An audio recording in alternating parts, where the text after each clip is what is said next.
ఇప్పుడు ఈ కూలుస్తామంటారు కదా అపార్ట్మెంట్లు ఏంది మరి ఎట్లా? మేము కూలి వద్ద అంటున్నాము. వాళ్ళు కూలుస్తామంటే మేము వద్ద అంటున్నాము. ఇంకేంది? ప్రభుత్వం కదా, ప్రభుత్వం తలుచుకుంటే ఏదైనా చేస్తుంది. కూలుస్తారు, ఏం చేస్తారు? ప్రభుత్వం అంటే ఉపకారం చేస్తుంది, అపకారం చేస్తుంది. అది దీన్ని ప్రభుత్వం అంటారా? ఉన్న ఇండ్లు కూల్చేది ప్రభుత్వం రాజధర్మం అంటారా, రౌడీ ధర్మం అంటారా? మీరు చెప్పండి. దీన్ని రౌడీ ధర్మంగా భావిస్తున్నాం మేము. మా ఇండ్ల దగ్గర రాకుండా ఉంటే రాజధర్మం అంటాం, మా ఇండ్ల దగ్గర వస్తే రౌడీ ధర్మమే అంటాం మేము. ఎంతమంది ఉంటారు మీ ఫ్లాట్లో? మీ డబుల్ బెడ్రూమా, త్రిబుల్ బెడ్రూమా? పీపులు ఎంతమంది ఉంటారు మీరు? 11 మందిని. 11 మంది ఉంటారు త్రిబుల్ బెడ్రూమ్. అంటే నా మనవలు మనవల పిల్లలు అంతా మేమే కదా. వీళ్ళు ఐకమత్యంగా ఉండరు. నా మనవలు, నా కొడుకు, కోడలు, మనవాళ్ళకి ఇద్దరు పిల్లలు, నేను 11 మంది ఉంటాం. నష్టపరిహారం ఏదో ఇస్తా అంటారు కదా, ఇది కూల్చేసి. వజ్రాల హారవద్దు, మణిహారవద్దు, మాకు మా ఇండ్లు మాకుంటే చాలయా. ఆయన హారాలకు ఎవ్వడు ఆశపడతలేడు. మా 450 పోర్షన్లు కూడా ఆశపడతలేము. మా ఇండ్లు మాకు ఎవ్వరి ఇండ్లు వాళ్ళకు ఉంటే చాలు. నువ్వు కొత్త ఇండ్లు కట్టించే పని లేదు, పరిహారం ఇచ్చే పని లేదు. నీ పరిహారం ఎంత ఇస్తాడు? 60 లక్షలేమో, 70 లక్షలు అంటుండే కదా. మేము ఫర్నిచర్ చేపించిన విలువ కాదు. ఆనాడు 2000కు తులం బంగారు, 1500కు తులం బంగారు అమ్ముకొని కొన్నాము. ఇల్లు లోన్లు తీసుకొని కొన్నాం. ఆనాడు ఎంత విలువ ఉండే బంగారుకు? నువ్వు 60-50. నాకేమో కోపం వస్తుంది. కొంచెమన్నా రెండిట్లో ఒక్కటన్నా లేదా? ఆయనకు సిగ్గు కాకుంటే శరమో, శరం కాకుంటే సిగ్గు, రెండిట్లేదు లేదా? డెవలప్మెంట్ అంటారు కదా, డెవలప్మెంట్ చేస్తా అంటుండు. డెవలప్మెంట్ చేస్తావు? ఏం డెవలప్మెంట్ చెప్పు? మూసి బాగా చేస్తా అంటుండు, అందులో ఉన్న మురికిని తీసేస్తా అంటుండు. ఇది సంతోషమే. మేము కూడా సంతోషపడతాము. మాకు కూడా వాసన రాకుంటుంది, దోమలు రాకుండా ఉంటామని మేము సంతోషపడతాం. నువ్వు వద్దంటున్నావా? మేము అడ్డుపడుతున్నావా? అన్న చెయ్యకయ్యా అని పూడికేది మంచిగా గోడలు కట్టు, మాకు నీళ్ళు వస్తావు అంటున్నావు కదా. నీళ్ళు రానే రావు, రానే లేదు, రానే రావు కూడా. నీకు అంత డౌట్ మా మీద చాలా ప్రేమ ఉంది. అందరికి ఇదివరకు వచ్చిన వాళ్ళకి అందరికి ఆవగింది అంతుంటే ప్రేమ, ఈయనకు గుమ్మడి కాయంతుంది మా మీద ప్రేమ. మామూలుగా లేదు. అందుకే గోడలు కట్టివని చెప్పు. మూసీలో ఉన్నాయంట మీ బిల్డింగ్లన్నీ, మూసీలు ఉన్నాయి, అందుకనే కూల్ చేస్తున్నామని చెప్తున్నారు. ఎవరికి లేని తెలివి ఈయనకే ఉందే. ఇంతవరకు ఎంతమంది ముఖ్యమంత్రులు వచ్చిపోయినరు? వాళ్ళకి తెలియదా మూసీలో ఉన్నదో మునిగిపోతున్నదో? వాళ్ళకి తెలియదా? ఈయనకొక్కనికే తెలుసా? ఈయనకొక్కనికే జ్ఞానం ఎక్కువ ఉందే? ఎక్కువ చదివిండా? వయసు ఎక్కువ ఉందే? ఏంది ఎక్కువ ఉంది? నాకు అర్థం కాదు. ముఖ్యమంత్రిది కూడా మీ మహబూబ్ నగర్కి సంబంధించిన, మీరు మహబూబ్ నగర్ అంట కదా? అవును, మాది మహబూబ్ నగర్. ఆయన కొండరెడ్డిపల్లె. మహబూబ్ నగర్ అంచనా ఊరు మాది, కమలోద్దీన్ పూర్ అని ఊరు మాది. మీ ఏరియా అయినా, మీ ప్రాంతం అయినా మరి? మా ప్రాంతం ఆయన అందుకే నన్ను అడిగి దొలకపోయింటే బాగుండే, అడుగుతుంటే అని అనుకుంటుండే. మా ప్రాంతం ఆయనవే కదా నాయన నువ్వు. మనకే ద్రోహం చేస్తే ఎట్లా? ఎవరికి కూడా చేయకూడదు. రాజధర్మం ఇది.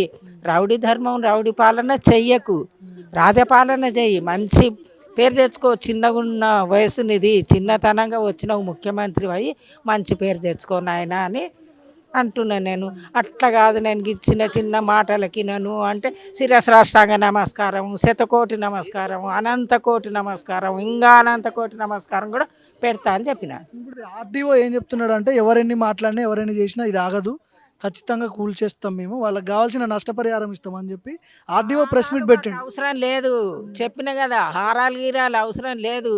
నువ్వు వాళ్ళని వీళ్ళని తోలుకొచ్చి ఇవన్నీ ఖర్చులు పెట్టే అవసరం లేదు. విషం కలుపు నీళ్ళల్లో అందరం హాయిగా పండుకున్నతో పోతామని చెప్తున్నాం కదా. పైన వాటర్ ట్యాంకులో అపార్ట్మెంట్ మీద వాటర్ ట్యాంకులో అపార్ట్మెంట్లలో కలుపు, అందరం పోతాం హాయిగా. రాజ్యం వెళ్ళు నువ్వు. ఎవరైనా పేరు ప్రఖ్యాతి వస్తుంది, నీకు మంచి పేరు వస్తుంది. మా పిల్లలు, చిన్న పిల్లలు, అది కూడా వేడుకొని చెప్పిన, నాయన నీకు చిన్న పిల్లలు నీ మనవలలాక అనుకో, కొంచెం పెద్దగా ఉన్నోళ్ళని నీ కొడుకులాక అనుకో, ఇంకా పెద్దోళ్ళని తమ్ముళ్ళలాక అనుకో, నాలాంటి వాళ్ళని తల్లులలాక అనుకో నాయన. మా బిల్డింగ్ల దగ్గర నువ్వు రాకు, మమ్మల్ని ఇబ్బంది పెట్టకు నాయన అని అంటున్నా. ఏ విధంగా చెప్పాలో ఆ విధంగా అడుక్కుంటారు. కాదు ఇవన్నీ సరిపోవు నాకు, ఈ రకంగా చెప్పుండ్రి అంటే నువ్వు ఏ రకంగానో మ్యాటర్ ఆ రకంగా చెప్తాం. కానీ ఇండ్ల దగ్గర నువ్వు రాకు, ఇండ్లు మేము ఇడవాలనుకుంటే ఒకటే ఇదే మార్గం. సస్తనే ఇండ్లు వదులుతాం, ప్రాణం ఉంటే మాత్రం ఇండ్లు వదులము. పోలీసులను పెట్టి మిమ్మల్ని అందరినీ తీసుకుపోయి లోపలేసి కూలుస్తాడు, ఏముంది, అది పెద్ద విషయం కాదు కదా. అంటే గవర్నమెంట్ తలుచుకుంటే అవును, గవర్నమెంటే. రాజు తలుచుకుంటే దెబ్బలకు కర్వా. వెనకటి నుంచి శాస్త్రం ఉంది, రాజు తలుచుకుంటే దెబ్బలకు కర్వా అని. ఆయననేమో దెబ్బలు కొడుతున్నాడు వెనకటి రాజు, ఈయననేమో సావులను చూస్తున్నాడు. మరి ఈయననే గొప్ప అనుకున్నాను కదా. ఇప్పుడు చిన్న గిట్టు పక్కల పెద్ద గిట్టు పెడుతుంటే అది పెద్దది అంటే పెద్ద గిట్టే పెద్దది కదా, మరి ఈయననే గొప్ప. ఇంకా ఇవన్నీ ఇంత ఇంత అరాచకం చేస్తున్నప్పుడు ఓట్లు ఎట్లా వేసిర్రు? ప్రజలు ఓట్లు ఎట్లా వేసిర్రు?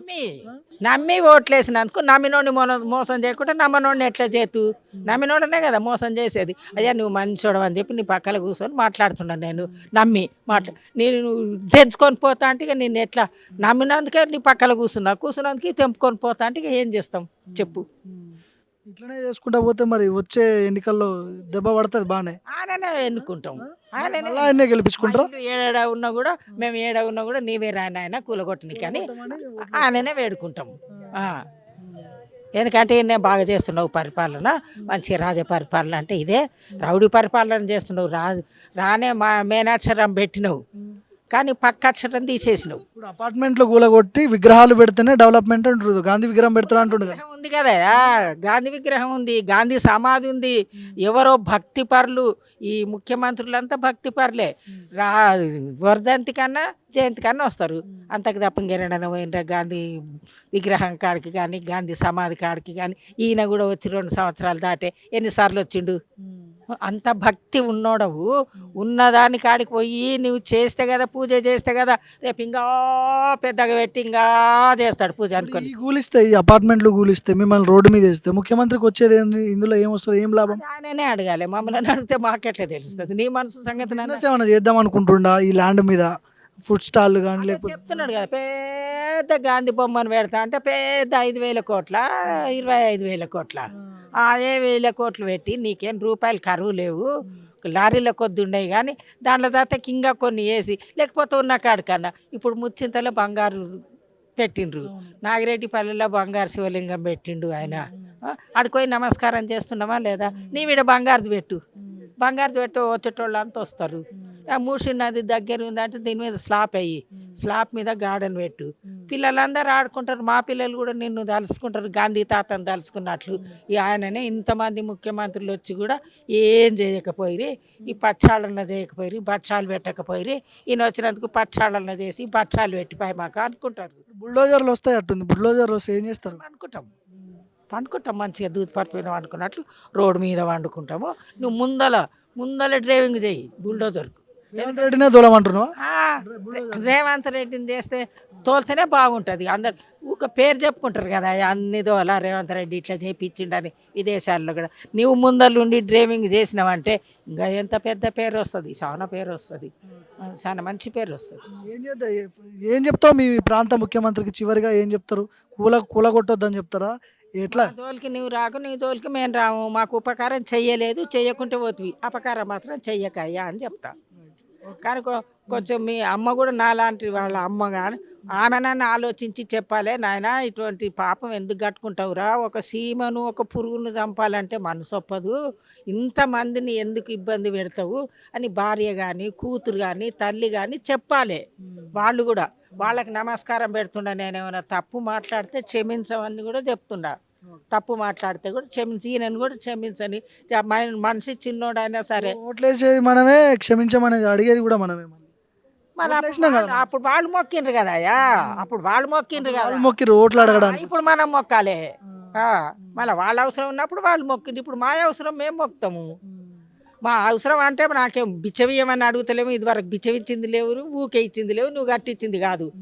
మేం కష్టపడి మా కష్టార్జితంతో నా అప్పులు చేసుకొని సిప్పలు తీసుకొని మేం కట్టుకున్నాము. మా దాండ కాడికి నువ్వు రాకు, నీ జోలికి మేము రామయ్యా. 4,000 ఇస్తాంటివి ఎందుకు ఇవ్వకపోతువు అని నిన్ను అడగలేదు. 2,500 ఇస్తాంటివి గృహిణులకు, అవి ఇవ్వకపోతువు అని అడగలేదు. నువ్వు 2.5 సంవత్సరాల నాడు మాట ఇచ్చినావు. నువ్వు మాట మనిషి అని ఎవరు అనుకుంటలేరు కానీ నువ్వు చెయ్యకుండా పోతువు కానీ నిన్ను అడగలేదు. కానీ మన ఊకున్నట్లలా ఇంకా ఊకుంటారు, నేను ఇవ్వకుండా ఊకుండ్రి, నేను చెప్పినట్లు ఇండ్రి అని మా ఇండ్ల కాడికి వస్తే మాత్రం ఊకోకుండా మేమేం చేస్తాం? మాతో కత్తులు లేవు, కటారు లేవు, ఆయనతో అంటే అన్నీ ఉండవి, ఏం కావాలంటే అది చేస్తాడు.